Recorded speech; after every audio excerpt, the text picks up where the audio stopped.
It is hard to believe that this September the 11th will mark 24 years since the 9/11 terror attacks. It remains a singular moment in our history when the nation watched first responders run towards the danger. But these first responders aren't the only heroes among us. Take, for example, our hurricane heroes during last year's devastating season. Take a look. On September 26, 2024, Hurricane Helene battered the Tampa Bay region from 170 miles offshore. Churning in the Gulf, its Category 4 winds whipped up storm surges close to 8 feet high in coastal communities, coupled with 6 to 12 inches of rain in a short time frame. What I'm seeing more is it doesn't have to be a direct landfall to still have a big impact on the area, and that usually is water. St. Petersburg was inundated with 6.3 feet of storm surge. In Clearwater Beach, the surge was 6.7 feet high. Away from the beach in Hillsborough County, Old Port Tampa and East Bay were hit hard. The only way we're getting people off of the island right now is by boat. Storm surges between 6.8 feet to more than 7 feet high. The state's first fatality from Helene was recorded in Ybor City. The 23-year-old man was a passenger in a minivan, killed in tropical storm force winds when a road sign on I-4 came crashing down. When Hurricane Helene was finally over in Pinellas County, more than 26,000 homes had been flooded countywide. In Sarasota and Manatee counties, Bradenton Beach reported more than 90% destruction in the town. Polk County escaped relatively unscathed, as Helene passed west of it overnight before it made landfall in the Big Bend area. The bulk of damages in Polk were caused by fallen trees and power lines.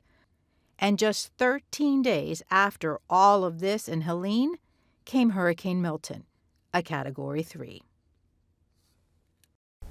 And joining me in studio is St. Pete Mayor Ken Welch to talk about the hurricane heroes from your city. Again, thank you for joining us. Good to be with you, Lissette. So in the piece that we just saw, we go from everything that was happening with Hurricane Helene, which is a lot. A lot, yes. And then we end the piece by saying, and 12, 13 days later, Hurricane Milton. Take us to that moment for you as a mayor. Your staff is exhausted.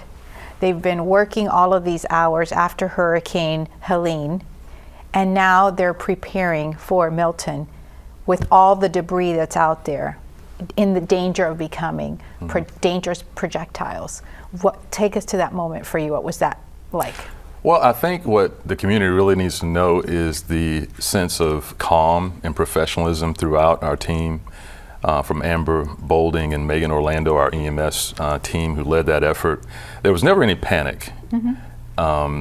It was very efficient, business-like what we need to do to get set up in this 13-day window, from trying to get as much debris off the ground to helping folks that have already been impacted. Many of our staff had already been impacted, so their homes are damaged. But there was never a loss of focus. Our team prepared. I think we did an excellent job in preparing the community for really what was an unprecedented second hit from what already been a major storm with Helene. Your employees in the Parks and Rec Department did a Herculean task, right? They had all this debris out there, and everyone sent them out there and said, we need to get this off of the street so that it doesn't hurt the property, hurt people, puts lives in danger. Do you have any metrics that you can share with us? And what are some of the hours that they were working? A lot of folks don't know that. They basically work nonstop and just try to get a couple hours of sleep in. But what I convey to folks when we talk about it is we moved more debris from Helene and Milton than Irma, Ian, and Idalia combined times 5. So those three hurricanes had about 370, 380,000 cubic yards of debris.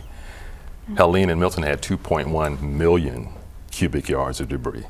So it's exponentially more, and we were able to move it using our team, using our contractor, even using hometown haulers, which were folks that we hired throughout the community who had a truck, a license, and insurance. They moved 5,000 loads in between those two hurricanes. And we got that all done in 90 days, which was just unprecedented to move that amount of debris. We know folks were just frustrated by the sheer amount of debris, but we said, let's target the 90 days. We'll get it done basically by year end. And we met that target because of some really dedicated staff and our great contractors. We've talked about the Parks and Rec department. Were there other departments that really helped? It was every administration, whether it's Housing and Neighborhood Services or Public Works, certainly Community Enrichment, which includes Parks and Rec and even City Development Administration. Every administration, every department had a role in helping us prepare for the storm, weather the storm, and then recover. And these folks are still working on that effort now. It hasn't been a year yet. No, it hasn't. Since Helene. And so we've done an incredible amount of work in this year, and that work will continue with helping folks to rebuild. Do you think that they understand the how grateful our residents are to them, or do they say, well, we were just doing our jobs? I think they understand it. Certainly there's some frustration, a week after the storm, and there's just piles of debris everywhere. Folks are frustrated, and we totally get that. But I think overall, as I'm out in the community, folks say, look, we understand this is unprecedented. Folks that have lived here all their lives have never seen not only one storm, but back-to-back storms, and a community having to come together. And it tested, our preparation. It tested our infrastructure. We learned some things that our infrastructure is not built for this level of storm surge. We had to, for the first time, had to shut down 2 wastewater treatment plants, tell folks don't do your laundry, don't flush your toilets, based surely on the level of storm surge that we've never seen in St. Pete's history. So I think it really reset us as a community on what our expectations are and what we need to do to meet that level of impact from sea level rise and environmental changes. But I think the community as a whole came together as we expected them to. Thank you so much for joining us and My pleasure. helping us shine the light on some of the unsung everyday heroes that we have in our community. Thank you so much. We want to remind you of the Florida Storms app. You can download it on wedu.org/weather. Download it to your cell phone and laptop to have updated weather information throughout the hurricane season. Just enter your county information and you'll get up-to-date emergency information that's specific to your area of interest. Alerts come from official sources, including advisories from the National Hurricane Center. You also get advisories of lightning and strong storms, evacuation zones, and a whole lot more. These are free, life-saving public media resources designed to help our community.